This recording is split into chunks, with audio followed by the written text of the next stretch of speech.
교육과정 선도원으로도 활동하셨고, 그다음에 그뭐 여러 가지 교육과정 관련 일을 많이 하셔서 교육과정에 대해서 많이 알고 계시는 분이세요. 그래서 학부모님께 지금 연수를 듣고 계시는 자녀분이 중학교 2학년 이하의 초등학생을 포함한 아이들인데요. 이 2022 개정 교육과정에 적용되는 아이들이거든요. 그래서 앞으로 개정 교육과정의 핵심은 무엇이고 이에 맞춰서 진로를 어떻게 설계해야 자녀들의 미래에 도움이 될지에 대해서 연수를 해주도록 하겠습니다. 늦은 시간 자녀 교육을 위해서 이렇게 바쁜데도 불구하고 참여해 주신 학부모님께 감사드리고, 네, 오늘 연수를 해주실 이하영 장학사님을 박수로 맞이하도록 하겠습니다. 네. 네, 그리고 네, 안녕하세요. 연수 들으시는 동안 음소거 좀 부탁드리겠습니다. 어머님, 아버님들. 네. 네, 안녕하세요. 학부모님들 혹시 뭐 이렇게 화면을 켜실 수 있으면 켜주셔도 좋을 것 같아요. 제가 반응을 보면서 하면 어떤 부분을 더 많이 설명해야 될지 아니면 좀 짧게 지나가야 될지 이렇게도 판단이 가능할 것 같아서요. 식사들은 다 하셨을까요? 시간이 이제 7시 살짝 넘어서 아직 식사를 못 하신 분들도 있을 것 같아요. 줌의 좋은 점이 식사하시면서 들으실 수 있잖아요. 그래서 편안한 마음으로 들어주시면 될 것 같습니다. 아, 뭐 설명회 있어. 네. 수고 오늘 이제 부탁드립니다. 대상이 초등학교 그리고 중학교 1, 2학년 학부모님들이시고 또 주제를 2022 개정 교육과정에 대한 안내 연수를 이제 해달라라는 부탁을 받았어요. 그래서 이제 제가 고민을 했던 게 학부모님들이 2022 개정 교육과정과 관련해서 무엇이 궁금하실까 고민을 해보았거든요. 그런데 아마도 이 달라지는 교육과정과 관련해서 결국은 우리 아이들의 진로를 어떻게 준비해야 되지? 여기에 대한 게 가장 궁금하실 것 같았어요. 사실 저도 제 아이가 이 교육과정에 적용을 받게 되었거든요. 그러다 보니까 앞으로 우리 아이는 어떤 부분을 어떻게 더 부모로서 내가 살펴줘야 하는 거지? 네, 그런 고민을 같이 가지고 있습니다. 이제 내년부터는 2024년, 내년부터는 초등학교 1, 2학년이 적용을 받을 거고, 2025년이 되면 초등학교 3, 4학년, 그리고 중학교 1학년, 고등학교 1학년에 이 2022 개정교육과정이 적용되거든요. 현재 시점으로 따지자면, 이제 초등학교 5학년, 그리고 중학교 2학년이 이 개정교육과정의 전면 시행에 선두에 서게 되는 상황입니다. 그리고 특히 중학교 2학년 학생들은 대입까지 2028년 대입의 첫 스타트를 끊게 되거든요. 2022 개정교육과정으로 인해 보게 되는 대입의 첫 적용을 받은 거라서 아마 중학교 2학년 학부모님들의 이 관심이 더 뜨겁지 않을까라는 생각을 좀 해봤고요. 네, 그래서 오늘 내용은 네, 이렇게 준비를 해보았습니다. 화면이 안 넘어가네요. 네. 그래서 첫 번째가 먼저 2022 개정 교육과정과 관련해서 이게 왜 추진되었는지 그 배경, 그리고 개정의 방향, 그리고 초중고등학교에서는 어떤 게 개정의 중점 사항인지를 먼저 안내를 드리고요. 그리고 진로와 관련해서 제일 관심이 많으신 게 대입이잖아요. 사실 어떻게 보면 학교 생활의 종착지라고도 표현할 수 있고, 근데 이 대입을 준비하기 위해서는 이 고등학교 교육과정의 핵심인 고교 학점제에 대한 이야기를 빼놓을 수가 없거든요. 그래서 두 번째 이 내용을 준비했고, 그럼 세 번째는 학생과 학부모님들의 입장에서 그럼 학교 생활을 어떻게 해야 좀 슬기로운 학교 생활이 가능할까? 라는 점을 이제 사례를 중심으로 좀 소개해드리고 마무리 짓고자 합니다. 네, 그래서 첫 번째, 개정 교육과정에 대한 이야기를 시작하겠습니다. 개정교육과정의 변화는 사실 교육의 변화가 나타나는 데는 사회의 변화가 가장 크죠. 사회가 변화하게 되면 새로운 인재를 요구하게 되고 그걸 교육의 변화로 이어지게 됩니다. 2022 개정교육과정도 마찬가지로 그러한 사회 변화에 따른 그 필요성에 따라 나타나게 되었는데요.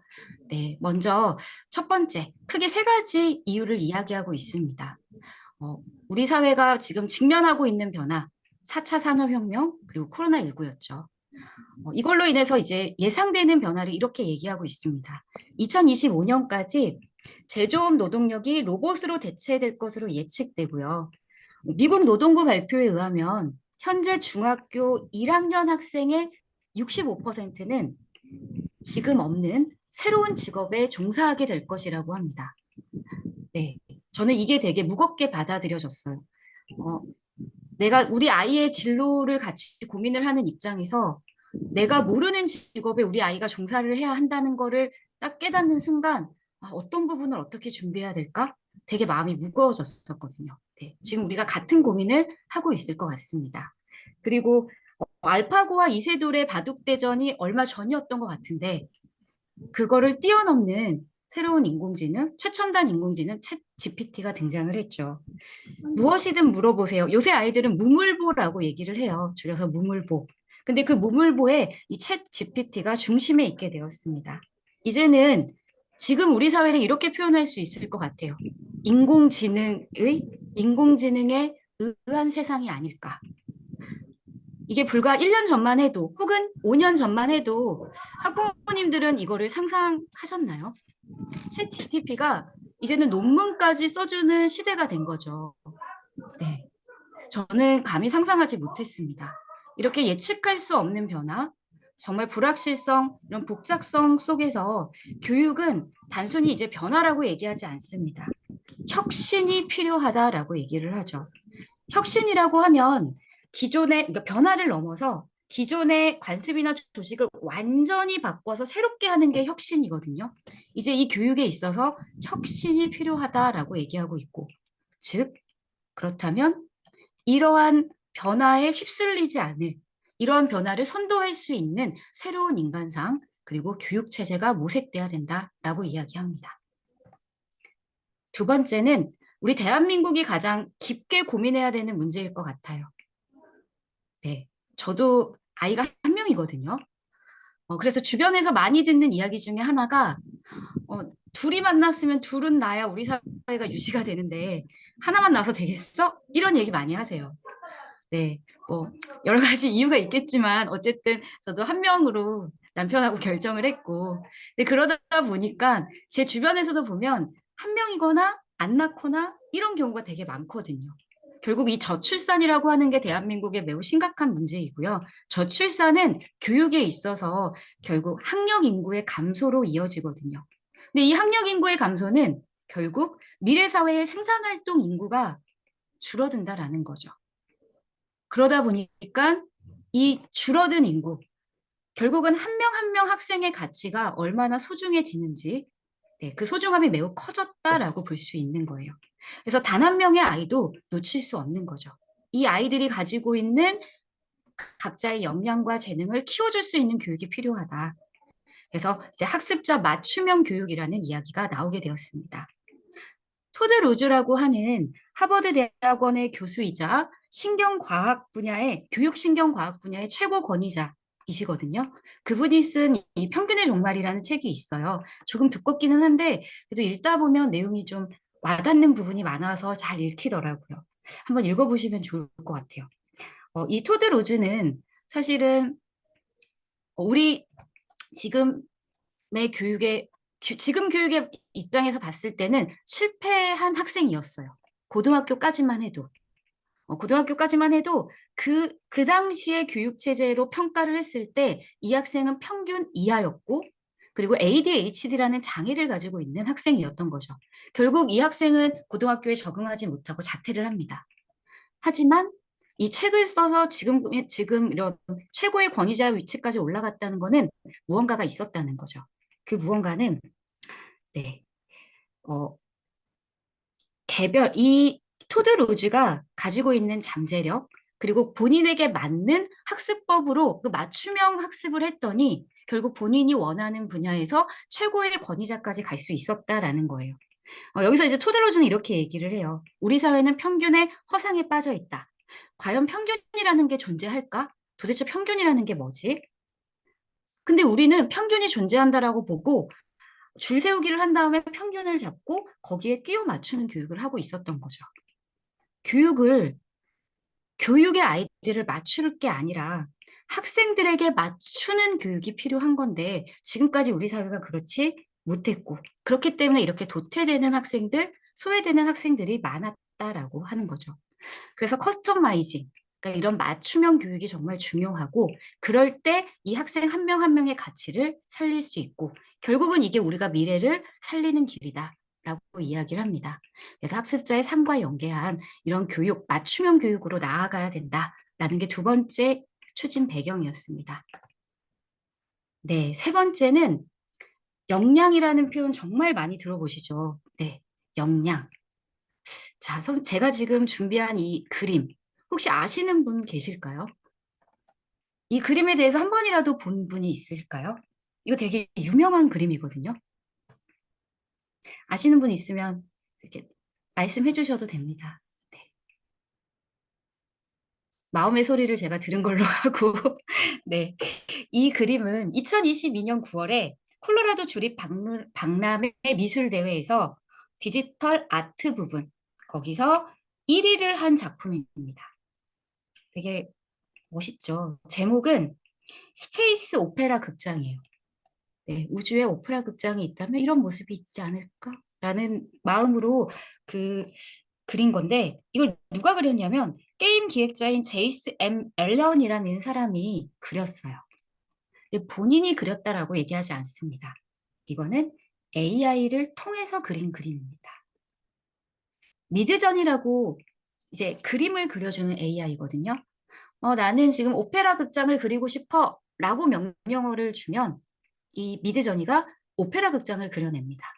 근데 처음에 그림 모양이 이건 아니었겠죠. 수많은 명령어와 시간 투자를 해서 다듬고 다듬고 다듬어서 이 그림이 탄생을 한 거예요. 네. 근데 어떠셨어요? AI가 그려서 1위를 했다라고 하니까 뭐야?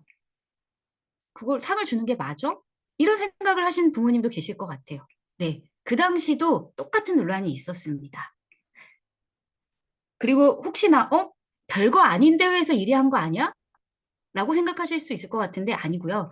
매우 권위 있는 대회에서 1위를 했고 그렇기 때문에 세계적으로 이슈가 되었던 거죠. 그때 이 제이스 M 앨런은 이렇게 주장을 해요.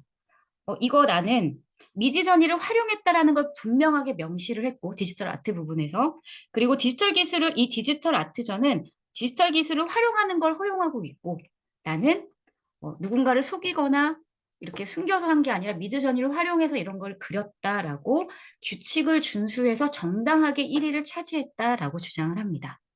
근데 여기에 대해서 인정할 수 없다라고 하는 사람들은 이건 예술이 아니다. 인간이 그린 게 아니지 않느냐. 부정행위를 했다. 표절이다. 어차피 AI도 수많은 데이터를 분석하고 가지고 있는 그거를 활용해서 하는 거니 이건 표절 아니냐라고 네, 엄청나게 비난을 했었죠. 근데 결국 얘는 네, 그런 논란에도 불구하고 1위를 입상을 했고요. 그리고 앨런은 이렇게 얘기를 합니다. 사실 나는 이렇게 논쟁이 되고 있는 이 상황이 너무 좋다. 나는 이런 상황을 원했다라고 얘기를 하죠. 왜냐하면 사실 나는 이 미드저니를 이용해서 그림을 그렸는데 내가 이 그림을 그리기 위해 투자한 시간은 80여 시간이었다라고 얘기를 합니다. 그럼 직접 그리지 않았는데 80여 시간 동안 그림을 그리기 위해 무엇을 했을까요? 네, 제가 아까 서두에도 살짝 말씀을 드렸지만 끊임없이 AI에게 명령어를 줍니다. 내가 원하는 그림이 나올 때까지 다듬고 다듬고 다듬는 그 과정이 있었던 거죠. 그래서 이거는 기술을 활용했다라고는 하나 결국은 인간의 노력, 창의력에서 비롯된 그림이다라고 주장을 하는 겁니다. 여기서 저희는 생각을 해봐야 될 것 같아요. 그러면 앞으로 우리에게 필요한 역량이 무엇일까요? 많이 아는 것일까요? 지식과 정보를 많이 아는 것? 이제는 챗 GTP가 물어보면 다 얘기해 줄 거예요. 그게 아니라 어떻게 명령어를 줄 것인지 챗 GTP에게 내가 원하는 답을 얻기 위해 어떤 명령을 주고 어떤 과정을 거쳐 결국 결과물을 만들어낼 것인지 그런 역량이 필요하다라고 하는 거죠. 결국은 인간의 창의력, 문제 해결 역량이라고 하는 부분들이 정말 중요해진 사회가 되었습니다. 네, 그래서 2022 개정교육과정은 이러한 비전, 포용성과 창의성을 갖춘 주도적인 사람이라는 비전을 가지고 추진되게 되었고요. 그렇다면 네, 하나씩 좀 이야기를 해볼게요. 먼저 첫 번째, 그래서 어떤 방향으로 개정하고자 하느냐. 결국은 미래 사회가 요구하는 그 역량을 함양할 수 있는 교육을 하겠다라는 게 2022 개정교육과정의 방향성입니다. 네. 말씀드렸듯이 포용성과 창의성을 갖춘 주도적인 사람이라고 이름을 붙였는데요. 제가 계속 고민을 해봤어요. 왜 이렇게 표현을 했을까? 예측할 수 없는 이 불확실성 사회에서 미래 사회의 변화를 주도하려면 그렇지. 주도적인 사람이 필요하지. 근데 그 수많은 많고 많은 표현 중에 왜 포용성과 창의성이란 용어를 썼을까요? 주도적인 사람이 되기 위해서 갖춰야 되는 게 포용성과 창의성이라고 합니다. 포용성? 만약에 주도적인 사람인데 학부모님들 포용성이 없다라고 생각을 해보세요. 어떤 모습일까요? 주도적인데 포용성이 없다? 독단적인 모습일 수 있겠죠. 네. 만약에 창의성이 없다면요? 주도적인데 창의성이 없어요. 그렇다면 이 변화를, 이 급격한 변화를 네, 앞서 나갈 수가 없겠죠. 그래서 아마 수많은 고민들 끝에 결국은 미래 사회에 필요한 역량은 주도적인 사람인데 이 주도적인 사람에게는 포용성과 창의성이라고 하는 두 가지가 반드시 필요하다. 그래서 자기 주도적인 사람, 창의적인 사람, 교양 있고 더불어 사는 사람을 인간상으로 제시하고 있습니다. 네, 계속 역량이라는 표현이 나와서 한번 정리를 하고 가고자 해요. 그럼 이 역량이라는 말이 2022 개정에서 새롭게 등장한 표현이냐? 아니죠. 2015 개정 교육과정에서도 역량 도입됐습니다. 그리고 사용을 했고요.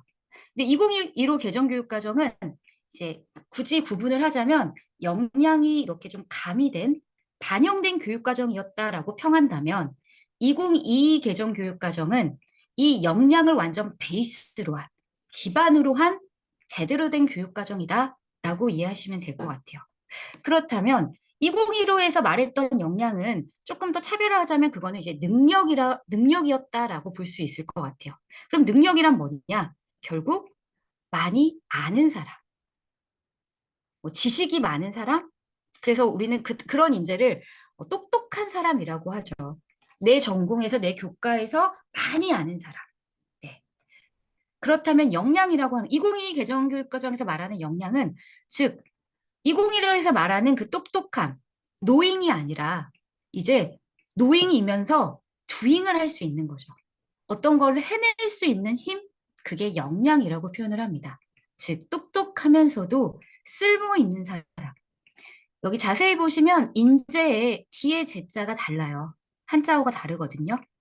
2015에서 말했던 그 똑똑한 사람의 인재는 재주 제자예요. 재주를 가진 사람. 2022에서 말하는 이 인재는 재능, 어떤 수완을 가진 사람. 그래서 내가 똑똑함과 동시에 그걸 내 삶에 활용하고 적용할 수 있는 사람이다. 라고 바라보고 있습니다. 그러려면 능력뿐만 아니라 자기 관리, 그리고 이런 실행 자질까지 본인에 대한 성찰을 바탕으로 어떤 성과를 내는 것까지 이런 종합적인 학업 태도 가치를 아우르는 것을 역량이라고 정의하고 있고 이제 그런 것들을 함양할 수 있는 교육으로 나아가야 된다라고 이야기합니다. 그리고 두 번째 방향은 그렇기 때문에 그런 역량 함양 교육은 결국 학습자의 삶과 성장을 지원하는 교육이어야 된다. 그럼 학습자의 삶과 성장을 지원하려면 결국 이 역량 함양, 미래 사회에 필요한 역량 함양에 중점을 두고 이거를 교과와 연계한 진로 활동이 체계적으로 이루어져야 된다 하면서 진로 연계학기라는 표현을 쓰고 있습니다. 초등학교 6학년, 중학교 1학년을 준비하는 관점에서 또 중학교 3학년, 고등학교 1학년을 준비하는 관점에서 이 진로 연계 교육이 이루어져야 되고 그렇다면 역량을 업하기 위해서는 사고력 함양하기 위해서는 단순히 활동에 멈추는 게 아니라 그 활동 너머에 아이들의 사고를 끌어낼 수 있는 깊이 있는 학습, 교과 간의 통합, 그렇게 학생의 삶과 연계되는 그런 교과 교육 과정을 운영을 하고 그리고 그렇게 아이들이 고등학교에 가서는 그 자신의 진로에 맞춰서 스스로 선택해서 이수하고 이걸 바탕으로 졸업까지 가는 그런 개별 성장 맞춤형 교육 과정이 고교 학점제를 지향하고 있습니다. 그리고 세 번째 방향은 자율성입니다. 교육과정의 자율성을 확대하겠다라고 하면서 이번 교육과정에 새롭게 도입된 표현이에요. 학교 자율시간. 근데 아마 이 표현이 약간 어디서 많이 들어봤는데 하는 학부모님들이 있을 것 같아요. 네, 저희 경기도는 사실 2020년부터 학교 자율과정이라는 거를 선제적으로 도입을 해서 하고 있었거든요. 어, 그거예요.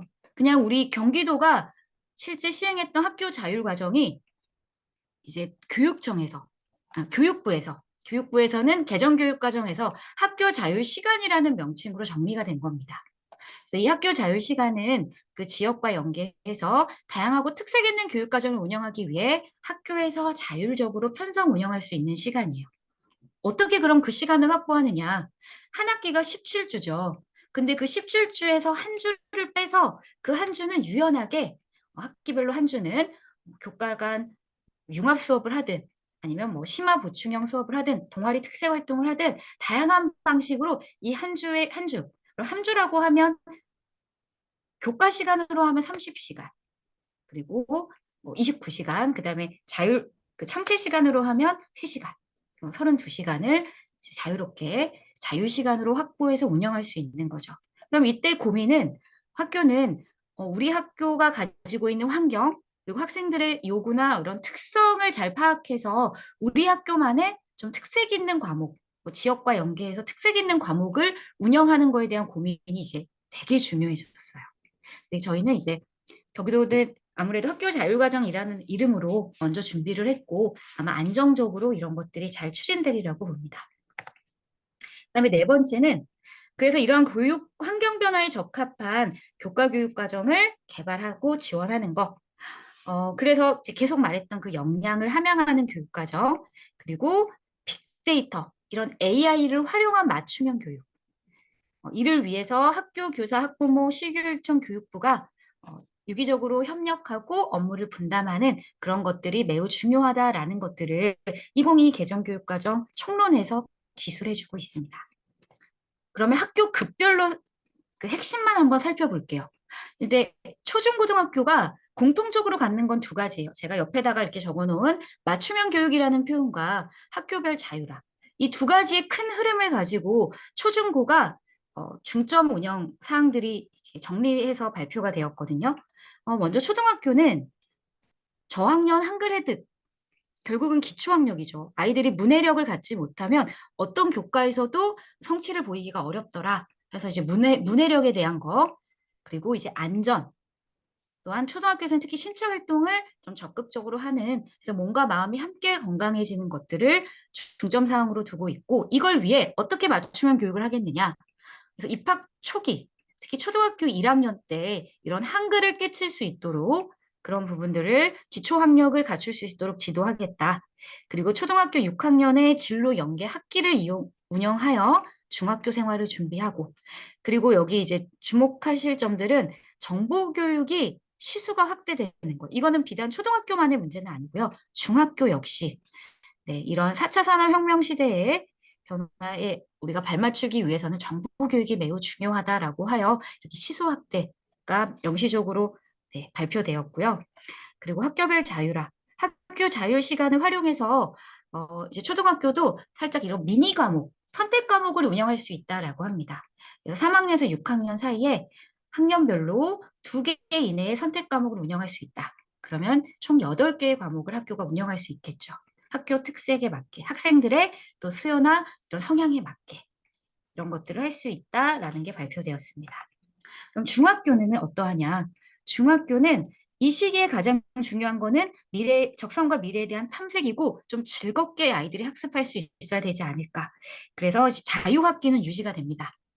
그래서 그런데 이제 자유학기가 지역별로 연 단위로 갈지 아니면 학기 단위로 갈지는 좀 차이가 있는데요.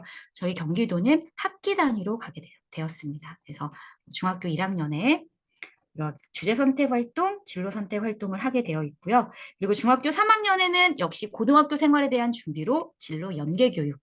그리고 아까 말씀드렸듯이 정보 교과가 34차시에서 68차시로 확대되었습니다. 네. 많이 거의 2배가 늘어났죠. 그리고 이제 학교별 자율화라고 해서 창체나 교과를 20% 범위 내에서 증감해서 학교 자율과정, 학교 자율 시간을 운영할 수 있는 근거가 여기에 이제 명시되어 있고요. 그래서 학교마다 이걸 활용해서 어떻게 특색 있는 교육과정을 운영할 것인지에 대한 고민이 깊어지게 되었습니다. 그럼 고등학교는 어떠하냐? 네, 고등학교는 고교학점제이죠.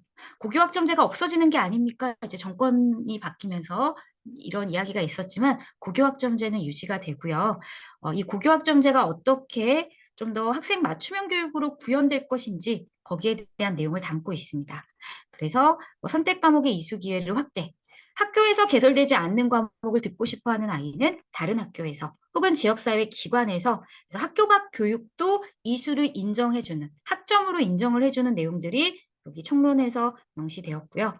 그리고 이거를 다양한 교과나 창의적 체험활동 시간을 활용해서 아이들이 진로 연계 교육을 받고 또 고등학교에서도 선택 과목으로 정보 교과가 좀 더 다양하게 신설이 되었습니다.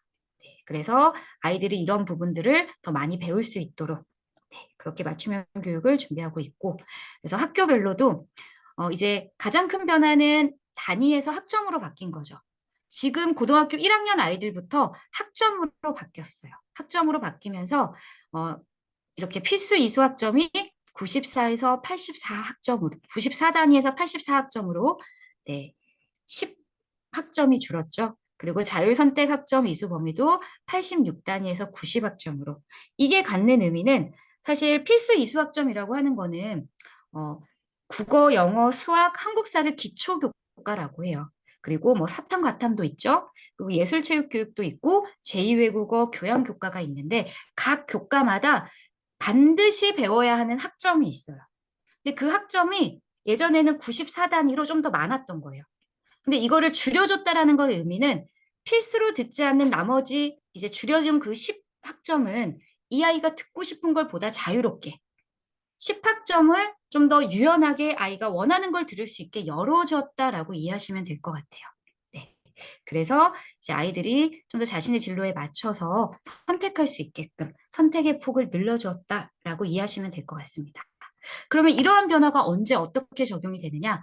네, 총론 발표됐죠. 교육과정은 내년에는 초등학교 1, 2학년부터 그리고 25년도에는 초등학교 3, 4학년, 중학교 1학년, 고등학교 1학년에 적용이 됩니다. 그래서 교과서 개발 똑같이 개발해서 적용이 되고요. 학생부도 이에 발맞춰서 시행이 되는데 그러면 대입은 언제 나타나느냐? 네. 25학년도 1학년 학생이 이제 대입 시험을 치르게 되는 게 연도로 치면 2027년도인데 2027년도에 치르는 대입을 우리는 2028 대입이라고 하죠. 그래서 2028년 대입. 시험은 2027년에 보는 거예요. 수능을 보는 거예요. 네. 그 대입이 24년도 2월에 지금 계속 연구 개발 중이고 발표될 예정이라고 합니다. 네. 지금 말씀드린 이 변화는 이 시기에 적용이 된다라고 이해해 주시면 될 것 같아요. 네. 그러면 이제 두 번째. 그러면 학생 학부모님의 입장에서 이제 진로. 그러면 어, 어떻게 준비해야 되지? 우리 아이는 뭐가 되고 싶지? 어느 대학을 가야 하지? 라는 고민은 결국 대입으로 연결이 되잖아요. 그래서 이 대입과 고교학점제 네, 설명드리도록 하겠습니다. 고교학점제는 이제 어머님들 많이 아실 것 같아요. 워낙 많이 이야기됐고 연수도 많이 열렸고요. 저는 고교학점제 그냥 간단하게 이렇게 이해하시면 될 것 같아요. 여행 갈 때 학부모님들 어떤 여행 선호하세요? 네. 패키지? 아니면 자유여행? 예전에 어, 아마 학부모님들은 그 세대셨을 것 같아요. 문과, 이과 있으셨죠? 그럼 문과, 이과 선택하면 내가 문과를 선택하면 문과 안에서의 과목만, 이과를 선택하면 이과 안에서의 과목만 하는 세대. 그게 이제 패키지 여행에 비유할 수 있을 것 같아요. 짜여진 틀 안에서 움직이는 거. 내가 선택하고 싶지 않아도 패키지에 껴있으면 어쩔 수 없이 선택해야 되고. 패키지가 아닌 걸 선택하기에는 좀 어려움이 있는. 근데 반면에 자유여행은 내가 나의 취향에 맞춰서 하고 싶은 거, 빼고 싶은 거 넣었다 뺐다 하면서 자유롭게 할 수 있는 거죠. 고등학교 생활에서의 과목 선택도 그런 개념이라고 보시면 돼요. 고교학점제는 이 자유여행 쪽인 거죠. 선택할 권리 혹은 내가 배우고 싶지 않은 걸 선택하지 않을 권리가 주어진다라고 이해하시면 될 것 같아요. 이렇게 정의를 내리고 있습니다. 학생이 기초소양과 기본학력을 바탕으로 진로 적성에 따라 과목을 선택하는 것. 그리고 이수 기준에 도달한 과목에 대해 학점을 취득 누적해서 졸업하는 제도가 고교학점제이다. 키워드는 세 가지입니다. 키워드는 네, 선택, 이수, 졸업학점. 학생이 자신의 진로에 맞춰서 다양한 과목을 선택할 수 있고요. 그러려면 학교는 그 학생 요구에 맞는 과목을 개설해야겠죠. 근데 이때 중요한 거는 선택이 아닙니다. 그 선택에 따라 학생은 책임질 수 있어야 하는 거죠. 그런 선택의 의미이고요. 이수라고 하는 거는 이제 성취 수준에 도달을 해야 학점을 취득하는 거예요. 지금은 출석률만 인정이 돼도 학점을 취득하는데 이제 고교학점제가 전면 적용되는 2025학년도 1학년 학생부터는 두 가지 조건을 충족해야 돼요. 좀 전에 말씀드린 출석률 3분의 1을 채우는 거는 기본이고 교과별로 최소 성취 수준이 있습니다. 교과에서 제시하는 그 이수 수준, 최소 성취 수준 40% 이상이 돼야 이 아이는 이 교과를 이수했다. 라고 인정을 받고 그게 학점으로 인정이 돼서 그게 누적되면 졸업으로 가는 거예요. 그러면 만약에 이수하지 못하면 끝이냐? 아니죠. 재이수하거나 대체 이수할 수 있는 기회가 부여가 됩니다. 그래서 이런 것들이 이제 모든 학생이 이걸 도달할 수 있도록 학교는 좀 책임 교육, 학기 초든 학기 중이든 학기 말이든 방과 후든 아니면 방학 중이든 그런 기회를 부여하게 되어 있습니다.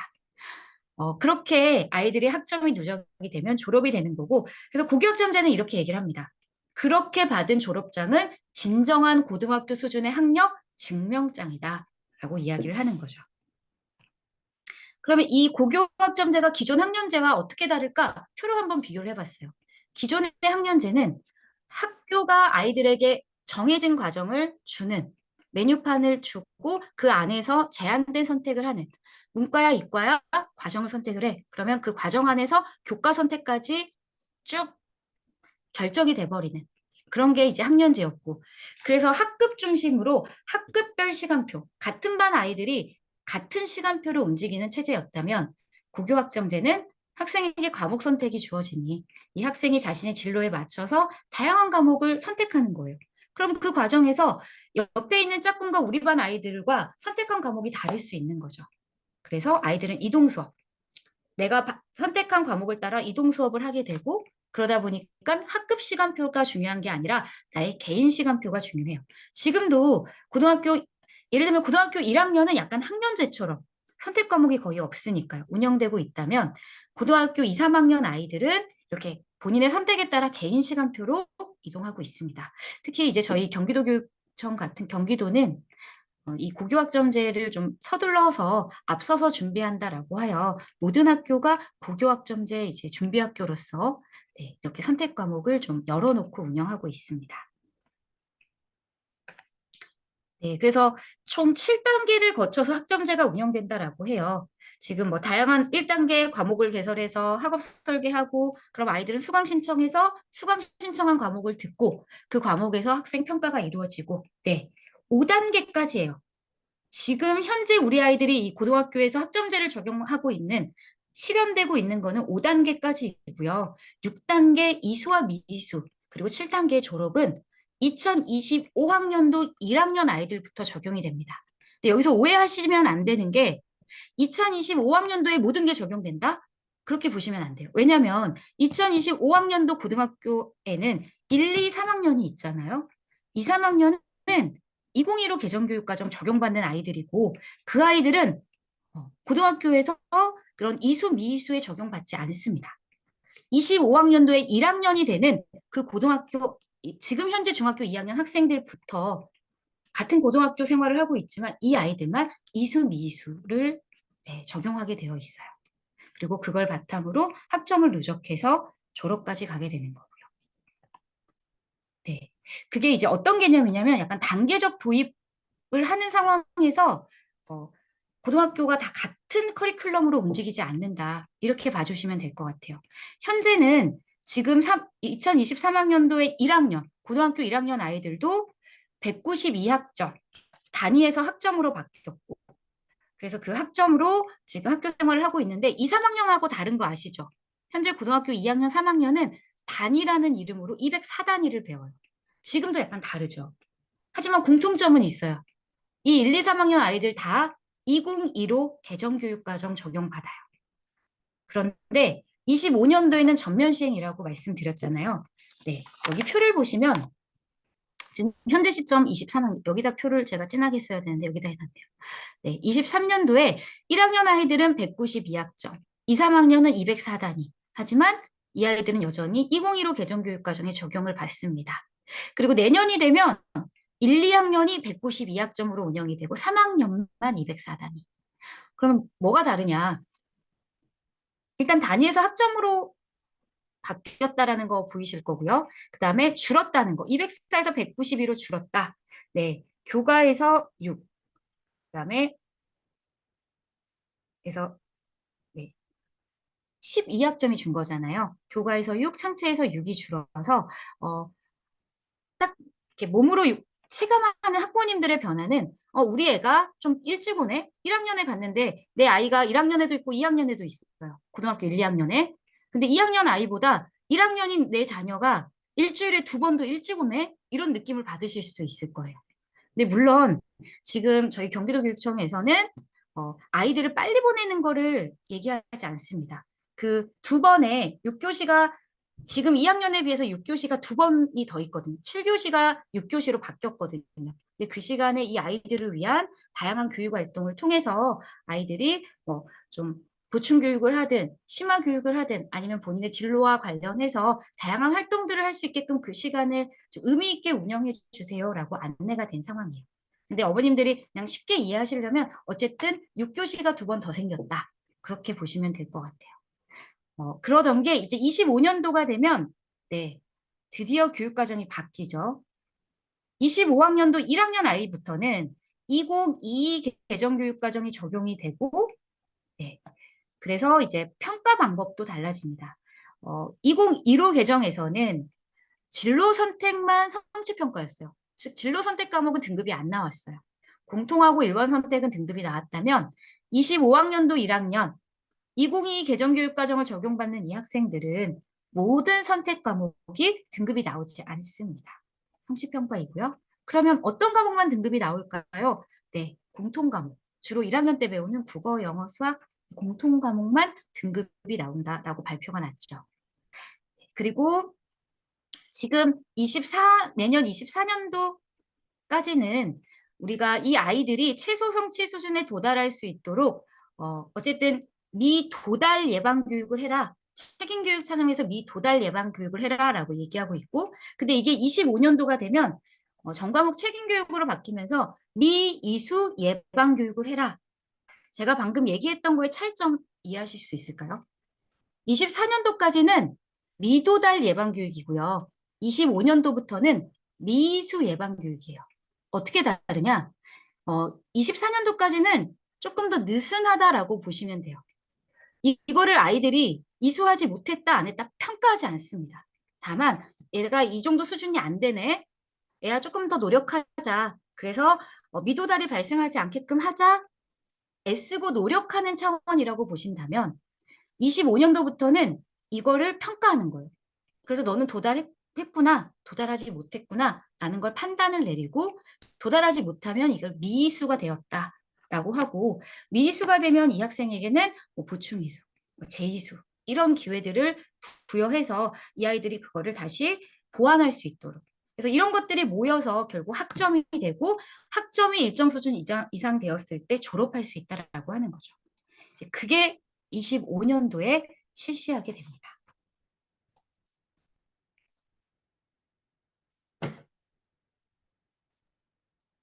네.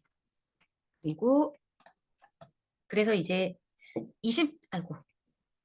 24년도에 발표될 거라고 한 2028년도에 적용 예정인 그 대입에 대한 이제 고교학점제를 이 정도로 좀 안내를 드렸으면 대입에 대한 이해가 좀 필요할 것 같아요.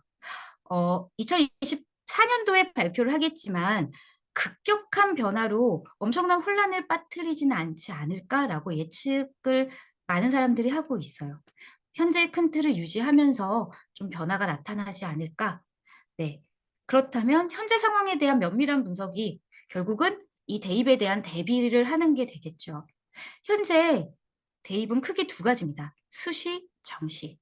정시는 요새 네, 킬러 문항으로 계속 얘기가 되고 있는 그 수능. 수능으로 대학을 간다라고 이해하시면 되고요. 수시는 학교 생활. 학교 생활에 얘가 어떻게 했지? 교과 성적은 어떠했고, 그다음에 교과 이외의 활동은 어떤 것들을 했지라고 살피는 거. 이게 학생부 교과 전형, 학생부 종합 전형. 네, 근데 이런 전형에도 이제 수능이 일부 반영되기도 합니다. 최저라는 이름으로. 그리고 이제 논술로 이 아이의 역량을 평가하는 거. 네, 이렇게 대입 전형이 있고요. 이제 초등학교 그리고 중학교 학부모님들이라서 생각보다 그러면 수능에서 어떤 시험을 보는지 잘 모르시더라고요. 네, 국어에서 공통 과목이 있어요. 독서랑 문학은 모든 학생들이 시험을 보고요. 선택 과목이 주어집니다. 화법과 작문, 언어와 매체 중에 택 1을 하게 되어 있어요. 그 수학은 원, 투가 공통이고 확률과 통계, 미적분, 기하 중에서 택 1을 하게 됩니다. 네, 이거 잘 봐두세요. 제가 이따가 좀 계속 이 부분을 말씀을 드릴 거예요. 그리고 뭐 영어, 한국사 있고요. 그다음에 탐구. 탐구에서는 예전에 수능 봤던 세대 생각하시면 문과 학생들은 문과 과목만, 이과 학생들은 이과 과목만 보던 시절이 있었죠. 근데 이제는 문이과 구분 없이, 계열 구분 없이 네, 자유롭게 사회 9과목, 과학 8과목 중에서 두 가지를 선택할 수 있습니다. 그리고 제2외국어 과목도 9과목 중에서 하나를 택할 수 있고요. 어, 근데 이제 학점제 관점에서 이 대학 수학 능력 시험의 선택 과목을 봤을 때 좀 학부모님들이 주목하셔야 될 것, 그리고 학교가 주목해야 될 내용은 뭐냐면 여기에 선택이라고 되어 있는 과목들을 아이들이 적어도 모두 배울 수 있는 기회는 학교에서 주어야 한다는 거죠. 우리 학교가 그냥 확률과 통계, 미적분, 기하, 택일로 하고 있어요. 그러면 그 학교를 나온 아이들은 세 개를 다 배울 수 있는 아이가 없는 거죠. 그러면 수능에서 내가 어떤 과목을 선택해야 될지 이 아이는 매우 곤란한 상황에 처할 수 있어요. 그래서 학교도 거기에 대한 고민을 가지고 되도록이면 여기서 나와 있는 과목들은 모두 배울 수 있게끔 열어주는 게 좋고요. 그리고 학생들도 학부모님들도 나의 진로에 따라 어떤 과목을 배우는 게 좋을까를 같이 고민하면서 선택해야겠죠. 네. 그러면 수능에 대비한 과목 선택은 어떠해야 되느냐? 제가 아까 미적분, 기하, 확률과 통계 좀 봐달라라고 얘기를 했는데요. 그렇게 말씀드린 이유는 주요 대학에서 이 과목을 지정을 많이 해요. 우리 대학 오려면 미적분은 배워서 오세요. 미적분이나 기하를 정시해서 수능에서 응시한 학생, 네, 이렇게 조건을 달아요. 그래서 그런 부분들 잘 살피셔야 되고요. 그러면 조금 이제 여기서 난이도라고 말하기는 좀 그렇긴 한데 어쨌든 확률과 통계가 조금 더 이제 쉽다. 이제 문과 학생들이 많이 선택하고요. 미적분과 기하가 이과 성향의 아이들이 더 많이 선택하는 과목이라고 합니다. 그러니까 좀 더 어렵겠죠. 미적분과 기하가. 그래서 그러면 나는 미적분과 기하 중에 뭘 선택해야 되지? 수학 1, 2 공통 과목에서 이제 배워보고 수학 2에서 이제 미적분에 대한 언급이 나온대요. 그러면 이제 학생들이 한번 경험을 해보고 미적분은 이런 과목이구나. 그럼 나랑 맞네? 안 맞네? 이런 부분들은 나한테 필요하네? 아니네를 판단해 볼 필요가 있는 거죠.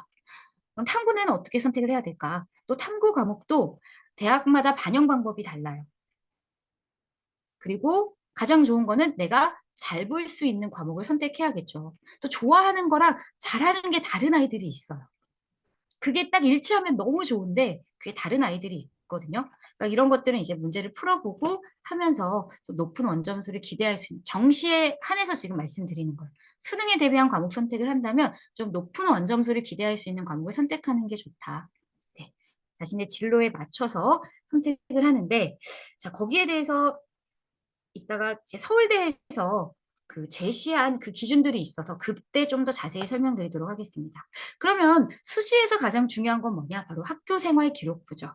근데 이 학교 생활 기록부의 기재에 대한 부분이 정말 연도별로 계속 변해왔어요. 그래서 현재 2024년 대입의 상황에서는 어떻게 되었느냐? 한마디로 얘기하면 간소화예요. 학생부를 최대한 간소화. 그래서 미기재, 미반영이라는 것들이 되게 많아졌거든요. 그럼 미기재, 미반영은 사실 신경 안 쓰셔도 돼요. 그럼 뭘 신경 써야 될까? 이거를 뺀 나머지, 즉 살아남은 애들이 뭔지를 살피셔야 돼요. 이렇게 미기재, 간소화되는 과정에서 기재하지 않고 반영하지 않는 것들이 늘어났는데 그럼에도 불구하고 살아남은 게 뭐지? 그러면 그 아이들의 중요성이 그만큼 커졌다라는 거거든요. 그게 바로 교과 스태트, 과목당 500자 적는 거. 종합의견, 더 중요해졌어요. 왜냐하면 이제 자소서 추천서가 사라졌거든요. 그러면 결국은 종합의견, 행동발달 사항에 무엇이라고 적혀 있는지가 추천서 역할을 하는 거예요. 그래서 제가 이따가 또 사례 할 때 그 부분 말씀드리도록 하겠습니다. 자율활동 500자, 동아리 활동 500자 살아남았죠. 정규 동아리 살아남았어요. 자율 동아리 사라졌고요. 청소년 단체 사라졌고요. 선언문 기재 금지됐고요. 그러면 정규 동아리 활동을 어떻게 하느냐가 정말 중요하죠. 그리고 봉사활동, 이제 외부 봉사는 적지 않습니다. 개인 봉사활동도 적지 않죠. 근데 단 학교 교육 계획에 따라 교사가 지도한 실적은 대입에 반영한대요. 그래서 요새 봉사활동에서 강조되고 있는 거는 학생 주도 프로젝트 봉사라고 하는 게 있어요. 학생이 학기 초에 나는 이렇게 1년 동안 이런 봉사활동을 학교 선생님의 지도하에 계획하에 미리 해보고자 합니다라는 계획서를 내면요. 학교가 그거를 내부 결제를 내줘요. 그렇게 한 봉사들은 기록할 수 있어요. 학부모님들도 그런 것들을 좀 잘 캐치하시고 우리 아이의 진로와 좀 연관해서 어떤 봉사활동을 하면 좋을지 좀 미리미리 챙기셔야 됩니다. 그리고 진로활동 연간 700자 살아있죠. 수상, 독서 다 사라졌습니다.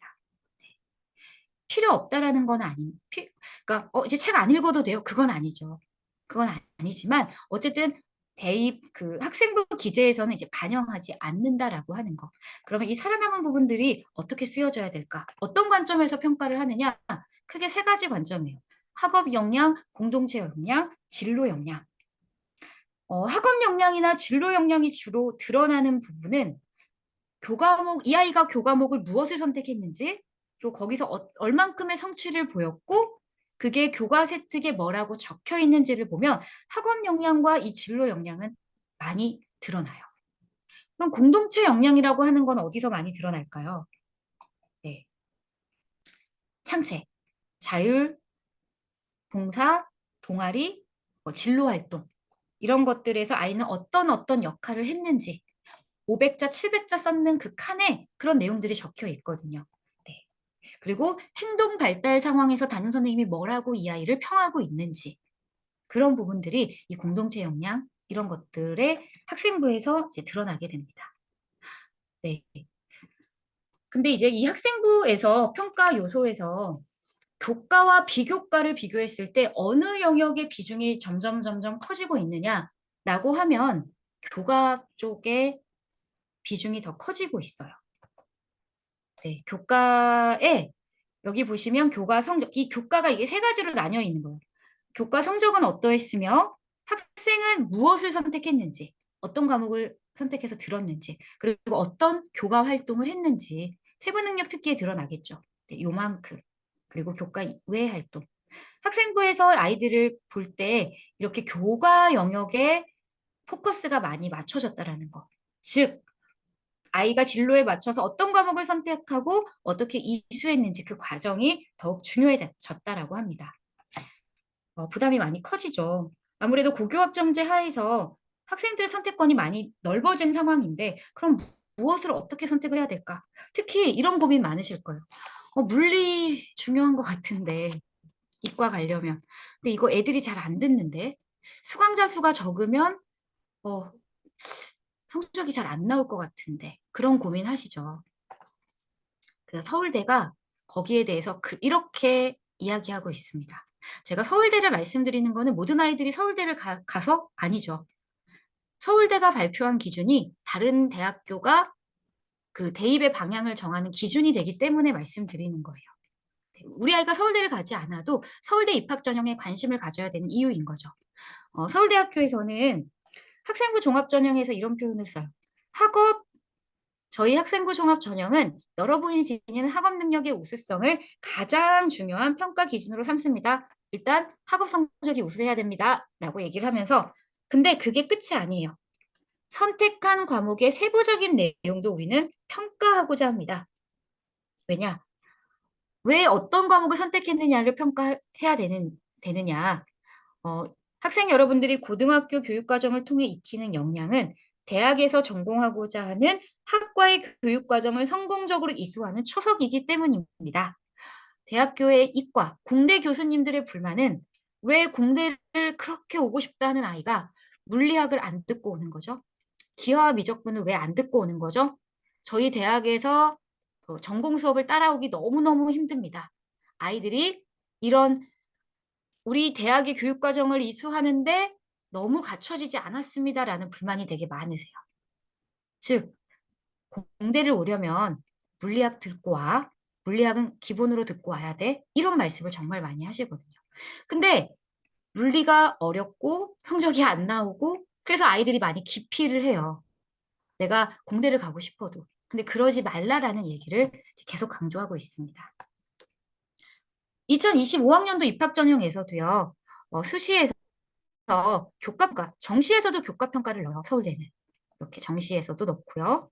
그렇다면 교과평가에서 또 무엇을 평가하느냐? 첫 번째, 교과 이수 현황. 즉, 교과별로 위계에 따른 과목을 애들이 배웠느냐? 물리가 아무리 중요해도 물리 1 안 듣고 물리 2만 듣고 온 거 이상하게 봐요. 일반적이지 않다고 보고요. 또 뭐라고 얘기를 하셨냐면 서울대학교 입학사정관님이 그렇게 얘기하셨어요. 1을 듣지 않고 2를 온전히 이 아이가 잘 이해했다라는 거를 전국에서 퍼센트지로 따지면 3%가 안 된다. 1을 듣고 2까지 배워야 정상적인 이수인 거고 그게 기본적으로 탄탄하게 아이들이 실력을 쌓고 오는 거다. 근데 간혹 1을 듣지 않아도 2를 이수할 수 있는 게 있다. 아이들이 있다. 그건 전국의 3%라고 보는 거예요.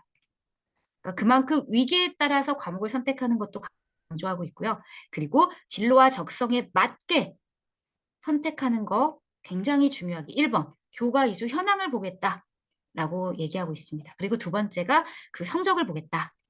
근데 이제 2022 개정교육과정에서는 공통 과목을 제외한 모든 선택 과목은 이제 다 성취도로 갔죠.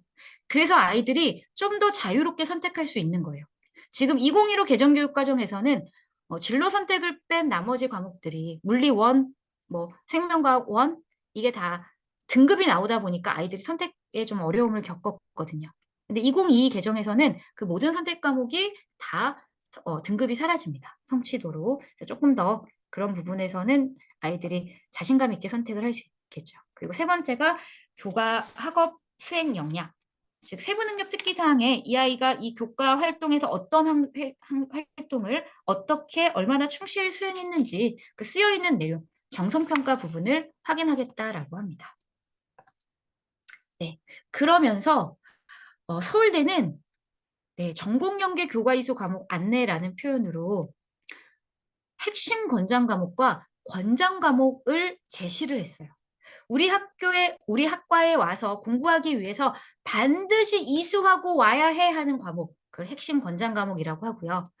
반드시는 아니지만 되도록 듣고 왔으면 좋겠어 권장 과목이라는 이름으로 네, 아예 표로 정리를 해서 고시하고 있어요. 제가 이제 그거를 좀 따왔는데요. 여기 보시면 네, 그냥 슉 한번 스캔해 보세요. 스캔하는데 핵심 권장 과목과 권장 과목에 수학, 과학 과목이 많이 보이죠? 네, 당연히 물리교육과는 물리학, 이면서 미적분, 확통, 기하 다 배우고 오래요. 뒤로 가면 자 수의학과, 약학계, 의대 볼까요? 생명과학 다 들어가 있죠. 그러면서 미적분, 확률과 통계, 기하 이런 과목들. 약학은 화학도 듣고 와라 라고 얘기하고 있죠. 네. 그리고 이제 뒤에 가면 여기가 이제 공대예요. 공대에 뭐가 많이 보이세요? 네. 이게 줌의 아쉬움이 이거예요. 이렇게 딱 물어보면 이제 대답해 주시는 분이 있는데 없어서 네, 물리학 많이 보이시죠? 제가 공대 교수님들이 물리학 왜 안 배우고 오는지 안 된다 계속 말씀하신다라고 했잖아요. 네, 물리학 배우고 와라. 핵심 권장 과목에 물리학 2 들어가 있습니다. 그리고 미적분, 기하, 확률과 통계, 네, 이과에서는 매우 중요한 과목. 이과라고 표현하기 좀 그런데 어쨌든 이과 성향을 갖는 아이들이 진학하고자 하는 과에서는 이런 과목들을 핵심, 권장 혹은 권장 과목으로 네, 제시하고 있어요. 그러면 인문 쪽은 어떠냐? 네, 인문 쪽은 그런 게 좀 약하다라고 보고요. 다만 그래도 경제학과 오려면 미적분, 확률과 통계는 배우고 와라. 보통 확률과 통계만 많이 배우고 오거든요. 근데 미적분도 배우고 오라는 거예요. 이런 것들을 제시해주고 있습니다. 그럼 이제 고민이 깊어지죠. 아, 우리 아이가 되게 어려워하는데, 그래도 여전히 좀 선택하는데 마음이 좀 쓰이시죠. 근데 서울대는 2018년도부터 그런 질문을 너무 많이 받았어요. 몇 년 전부터. 그래서 아예 이렇게 이야기를 해줍니다. 교과 성적 평가할 때 학생이 이수한 과목의 선택 상황까지 우리는 고려합니다. 소수 학생이 선택한 과목이나 난이도가 높은 과목을 이수해서 성적이 안 나올 수 있습니다. 하지만 학생의 도전 정신, 호기심을 긍정적으로 평가한다면 이 도전하지 않은 학생에 비해서 더 좋은 평가할 수 있습니다. 따라서 소규모 학교나 소수 학생들이 이수하는 과목을 수강하는 것 결코 불리하지 않아요. 18년도부터 줄곧 내리 강조하고 있는 사항이에요. 그렇다면 소인수 과목에 대해서 우리는 어떻게 이해해야 될까? 일단 소인수 과목을 이수할 수 있는 방법. 그 학교에서 개설 편제표 안에 들어가 있어서 아이가 이게 최소 그 수강 인원이 넘으면 학교에서 개설이 되잖아요. 그렇게 개설돼서 배울 수도 있고요. 만약에 개설이 안 됐어요. 그렇다면 뭐 공동교육과정이라든지 주문형 강좌라든지 또 이렇게 배울 수 있는 기회들이 있거든요. 그런 것들을 활용해서 들으셔도 돼요. 그러면 아, 그만큼 이 아이가 관심을 갖고 진로를 위해 노력을 했구나라는 것들을 보여주는 증빙이 되거든요. 그리고 모든 대학교가 그거에 대한 이수자 수를 다 따집니다. 이 과목에 몇 명이 이수했지? 소수야, 다수야? 그래서 다수에서 성적을 잘 받는 건 많이 유리한 건 아니다. 적은 학생들이 선택한 과목에서 조금 성적이 안 나오더라도 오히려 그 아이가 자신의 진로에 맞게 이걸 선택했고 그렇다면 그 도전 정신을 더 높이 평가하겠다라고 하는 거 아까 제가 읽어드렸죠. 네. 그래서 이제 학생들과 학부모님들은 그런 부분에서 조금 더 진로, 그렇다면 중요한 거는 우리 아이가 어떤 진로, 어떤 성향을 가졌느냐, 이런 것들을 좀 빠르게 파악을 하셔서 그거에 맞게 과목을 선택하는 게 더더욱 중요해졌다라고 말씀드릴 수 있을 것 같아요. 그렇다면 어떻게 학교 교육 과정에서 슬기롭게 학교 생활을 할 수 있을까? 네. 제가 이제 고등학교에서 계속 근무를 했고, 또 고3 담임을 또 오래 하다 보니까 이제 제자들이 다 고등학생인 거죠. 그래서 학부모님들에게 중학교나 초등학교 학부모님들 혹은 학생들한테 너희는 어떤 말을 해주고 싶어? 고등학교 생활을 어떻게 하는 게 좋은 것 같아? 무슨 말을 해주면 좋을까? 이렇게 애들한테 물어봐요. 그러면 애들이 되게 사실 중학교 때 고등학교 오면서 엄청 긴장했는데 사실 거의 하대요. 아이들은. 지나 보니까 중학교와 고등학교가 거의 비슷했던 것 같다. 다만 평가에 대한 부담이 되게 큰 거는 사실이에요, 선생님. 중학교 때는 성적 산출에 대한 부담이 좀 적었는데 고등학교 오니까 이 평가가 되게 어려웠어요. 네, 힘들었어요. 그래서 진짜 결론은 하나예요. 고등학교 1학년부터 관리해야 돼요. 자꾸 뒤늦게 하려 하면 뒤에 2학년, 3학년으로 갈수록 애들이 다 정신 차리고 공부하거든요. 그러니까 남들이 정신 차릴 때 같이 하는 거는 이제 튀지 않아요. 그러니까 1학년 때부터 정말 1학년 때 제발 놀지 말라고 꼭 얘기해 주세요. 라고 이야기하거든요. 근데 저는 한 단계 더 나아가서 학부모님들한테 중학교 때부터 하세요. 라고 말씀드릴 것 같아요. 고등학생의 42.1%가 거의 고등학교 1학년 때 진로를 결정을 한대요. 근데 중학교 때부터 자유학기 거치시면서 다양한 경험, 정말 다양한 것들을 경험하고 해보고 실패하고 성공하고 터지고 이런 과정들이 저는 중학교 때 이루어져야 된다라고 봐요. 그래서 중학교 때 그 다양한 경험을 해보는 과정에서 아이가 내가 무엇을 잘하는지, 잘할 수 있는지 자기에 대한 이해를 하는 거거든요. 그 자기 이해가 돼야, 즉 내가 누구인지를 알아야 무엇을 어떻게 해야 되는지로 나아갈 수 있는 거잖아요.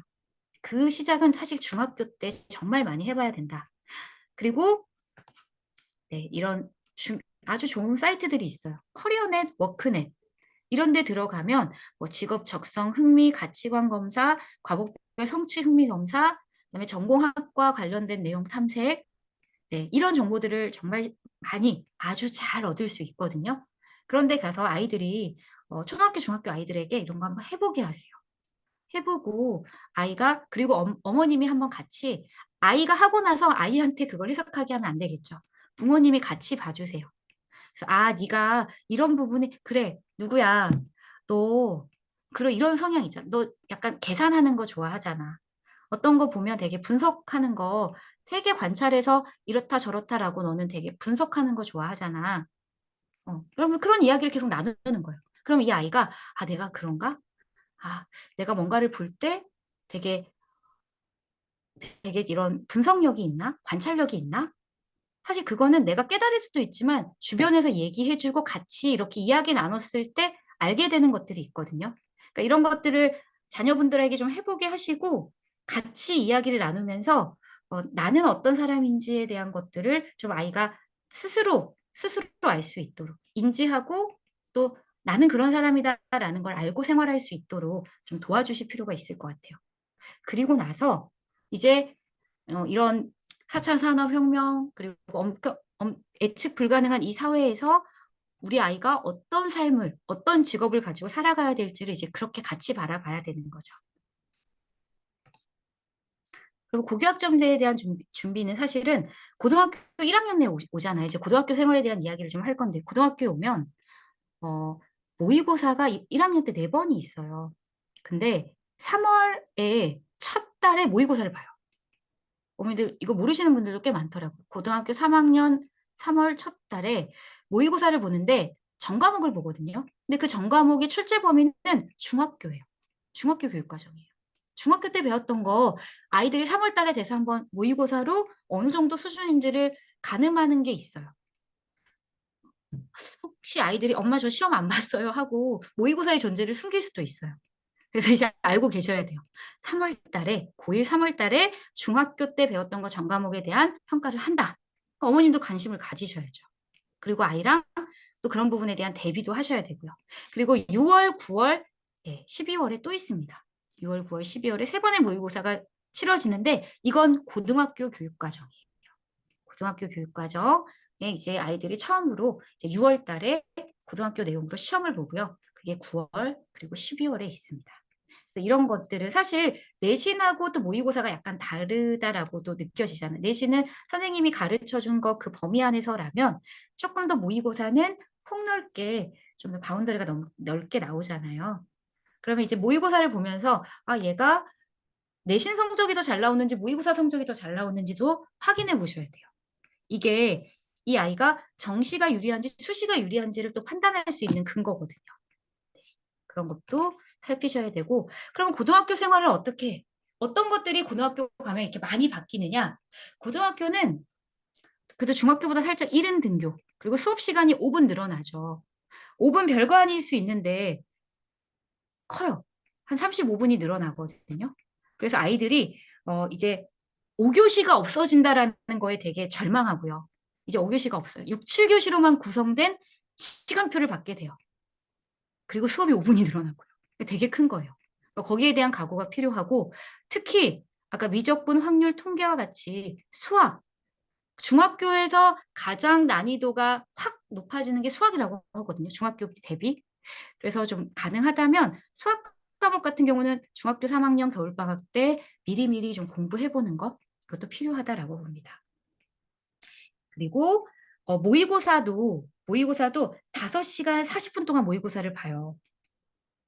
크죠, 되게. 5시간 40분, 340분 동안 시험을 보는데 이게 이제 아이들은 익숙치 않은 거죠. 그래서 거기에 대한 예행 연습. 아까 3월부터 그런 것들을 애들이 경험할 수 있다라고 했죠. 그래서 이런 것들도 한번 뭐 주말에 한번 시간을 잡고 모의고사 문제를 풀어본다든지 네, 그런 준비도 필요하고요. 그리고 진짜 체력이에요. 처음에는 여학생들이 되게 잘해요. 여학생들이 더 빠릿빠릿하게 공부를 잘하는데 3학년 되면 남학생들이 더 튀어나오는 애들이 있어요. 근데 그게 뭘까라고 제가 이제 고등학교 계속 있다 보니까 체력에서 여학생들이 딸려요. 남학생들이 체력이 좋아요. 남학생들은 계단 올라갈 때도 그냥 안 올라가는 거 아시죠? 툭툭 치면서 올라다녀요. 되게 저도 아들이거든요. 아들인데. 네. 그리고 애들은 남자 학생은 틈만 나면 쉬는 시간 점심시간에 애들 막 공놀이하고 하거든요. 체력이 좀 좋아요. 근데 이 체력이 좋은 게 공부하는 시간에서도 더 많은 시간을 확보하는 것도 있어요. 근데 이게 쌓이다 보면 결과적으로 이 마지막 3학년 때는 체력이 얼마나 따라주느냐가 이 컨디션 관리를 통해서 학력 향상까지 쭉 수능까지 이어지는데 되게 중요하더라고요. 그래서 이런 체력 관리 중요하고요. 그리고 이제 학교 수업만 있는 게 아니라 뭐 보충 수업도 하고 자습도 하고 학원도 다니고 결국은 엉덩이와의 싸움, 얼마나 내가 엉덩이를 의자에 붙이고 앉아 있느냐. 양이 되게 중요하다는 거예요. 아무리 내가 집중력이 좋은 아이여도 1시간 집중하고 매일매일이 끝났다? 의미가 없죠. 양이 확보돼야 되는 거죠. 적어도 공부하는 양이 몇 시간. 순수하게 내가 공부를 할 수 있는 시간이 얼마인지, 자기주도 학습을 할 수 있는 시간이 얼마나 있는지, 학교 수업, 그리고 학원 수업 이런 거 다 빼고요.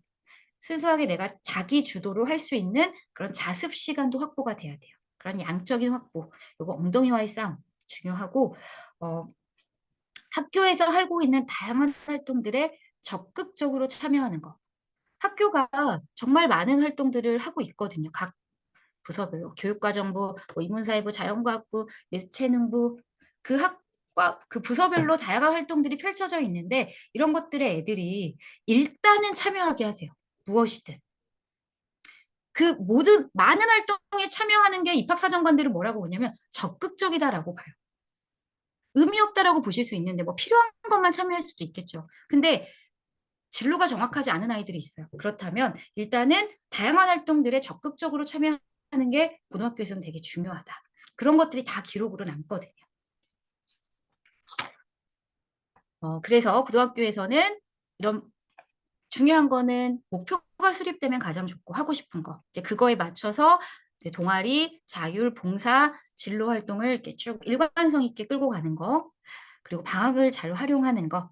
네, 성실하게 이런 것들. 특히 1학년 때부터 관리하자. 그리고 모든 활동이 기록으로 남는다는 걸 알고 적극적으로 참여하자. 네, 이런 것들. 또 모의고사도 네, 이런 것들이 좀 애행 연습이 되고 아이들이 준비를 할 수 있도록 부모님들께서 함께 살펴주시면 더더욱 고등학교 생활의 의미가 있을 것 같습니다. 사실 1학년에서 3학년까지의 생활을 가장 이상적이라고 볼 수 있는 거는 이렇게 포커스화하는 거예요. 1학년 때 활동을 좀 펼치시고 2학년 때 좀 세분화, 구체화해서 좀 나의 진로에 맞게 일관성 있게 가면서 특성화하는 거. 그래서 고등학교 생활 안에서 우리 아이만의 스토리를 만들어내는 거. 그러면 학생부 종합전형에서 거의 애들이 성공하거든요. 아, 이 아이가 고등학교 때 어떤 생각으로 1학년, 2학년, 3학년을 지내왔는지가 하나의 이야기로 보여지는 거예요. 그게 스토리화 될 수 있게끔 그러면 어떤 활동들에 잘 참여하면 좋을까? 그래서 제가 그게 잘 그려지지 않을 것 같아서 정리하자면 그렇다면 고등학교 학교 생활에서 좀 더 슬기롭게 과목 선택을 하려면 일단 상경계열, 수학, 사탐 충분히 학습할 수 있도록 아까 경제학과도 서울대가 어, 그 미적분 배워왔으면 좋겠다라고 적어놨죠. 공대 수학, 물리, 화학, 생명과학 계열은 화학, 생명과학, 간호보건, 화학, 생명과학, 그리고 뭐 생활과 윤리라든지 사회문화 이런 사탐. 그리고 나머지 과목들은 흥미에 따라서 좀 자유롭게 선택하셔도 될 것 같아요. 과목 선택은 이렇게 하면 좋고, 그럼 나머지 창체 활동은 어떻게 하면 좋냐? 자율 동아리 봉사 진로가 있는데 각각 따로 움직이기보다는 아이의 진로에 맞춰서 이게 다 함께 움직여서 하나의 스토리가 될 수 있도록 거기에 대한 고민을 해보시는 게 좋을 것 같아요. 그래서 이 아이는 정말 본인이 하고 싶어하는 그 진로를 위해서 꾸준히 일관성 있게 노력해 왔구나라는 것들이 드러날 수 있도록이요. 네, 이제 마무리를 하도록 하겠습니다. 제가 쉬지 않고 네, 잘 달렸는데 어떻게 부모님도 힘드시지 않았을까? 마무리하도록 하겠습니다. 영상을 하나 보여드릴게요. 보이시나요?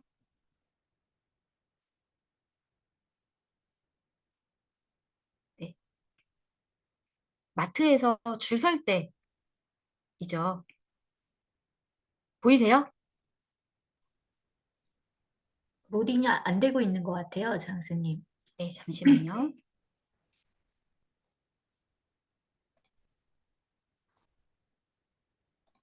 보이세요?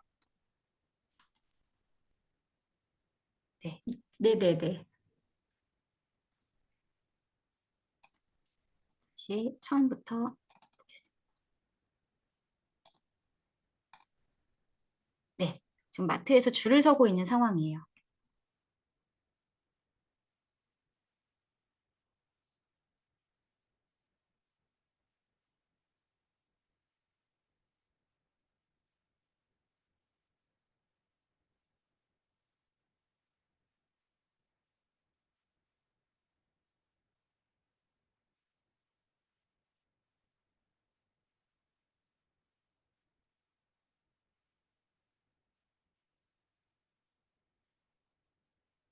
이런 경험 없으세요?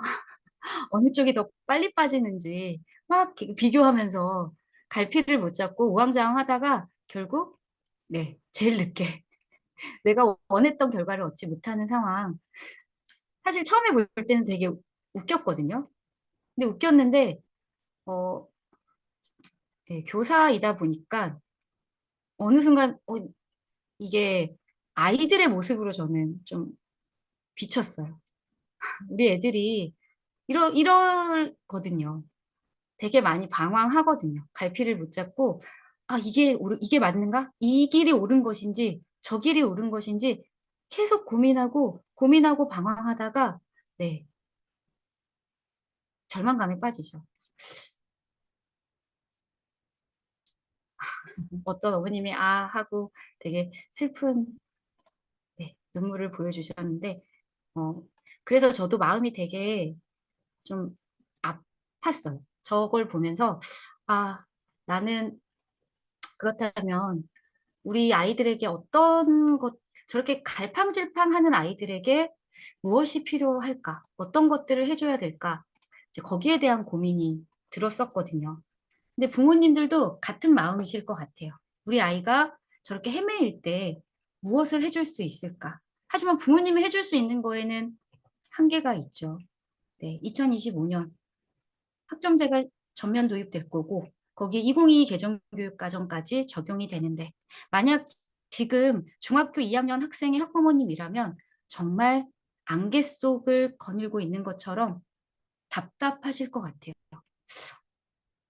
아직 결정되지 않은 어떤 미래가 펼쳐질지 모르는데 우리 아이가 그 첫 타자가 된다라는 것 너무 힘든 일이거든요.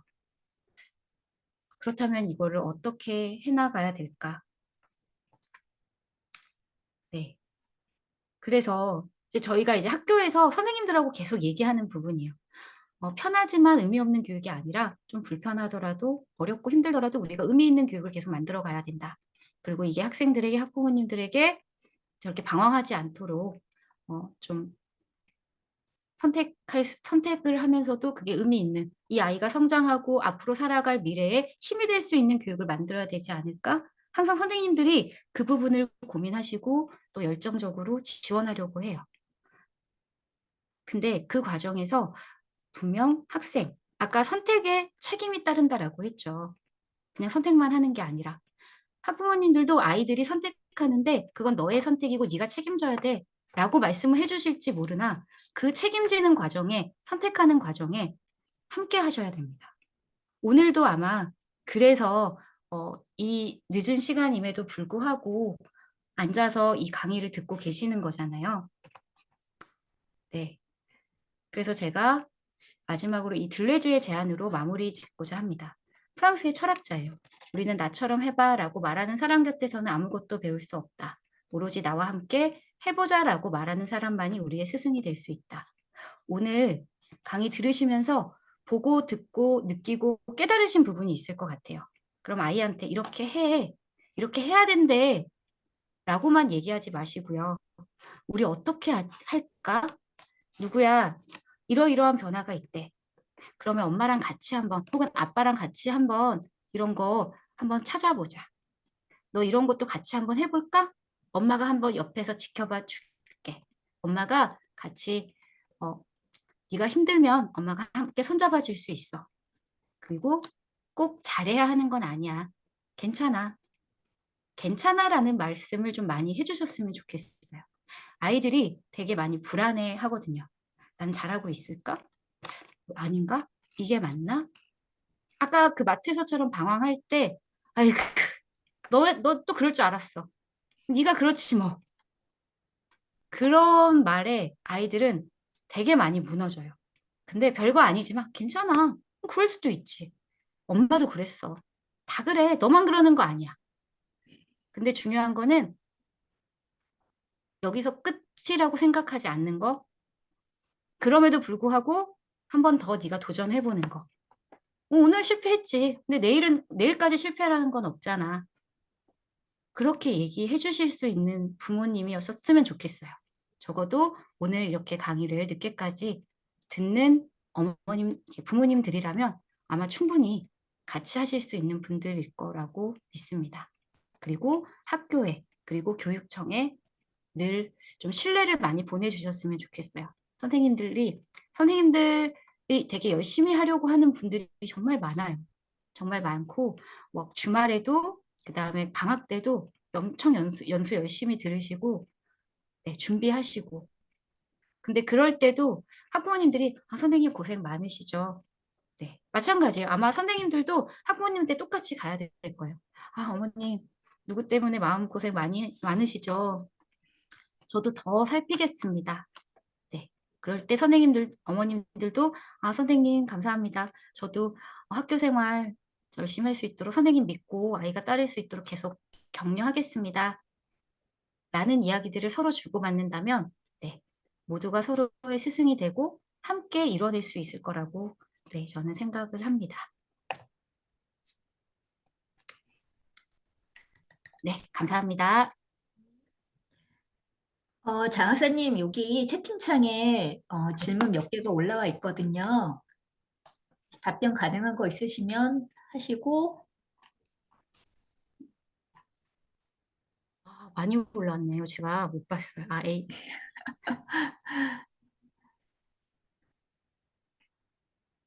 아, 여기 질문부터 할게요. 진로 적성을 전문가 선생님이 계셔서 한 명 한 명 그 학교에 진로 전담 선생님들이 한 분씩은 계세요. 진로 이제 전담 교사가 한 분씩은 계시는데 그 한 분이 전교생을 하시잖아요. 그러다 보니까 정말 뭐 이렇게 맞춤형으로 컨설팅을 해주기에는 조금 어려움이 있습니다. 하지만 진로 선생님도 있고 담임 선생님도 있고 교과 선생님도 요새는 전부 다 그런 역량 강화 연수를 정말 많이 진행을 했거든요. 그래서 이 아이에게 어떤 부분들을 어떻게 케어해줘야 되는지, 네, 그런 거에 대한 소양은 또 많이 갖고 계세요. 근데 무엇보다 중요한 거는 이 아이가 다양한 선생님들에게 좀 마음에 맞는 학교에 정을 붙이고 좋아하는 선생님이 있으면 그 선생님하고 진로에 대해서 컨설팅을 하고 이야기해보는 게 제일 효과가 좋더라고요. 자기가 좋아하고 좀 이렇게 신뢰하는 선생님한테 받으면 아이는 좀 안 하던 것도 어려운 것도 해보려고 하는 모습을 보이더라고요. 그래서 그런 것들, 네, 좀 말씀드릴 수 있을 것 같고,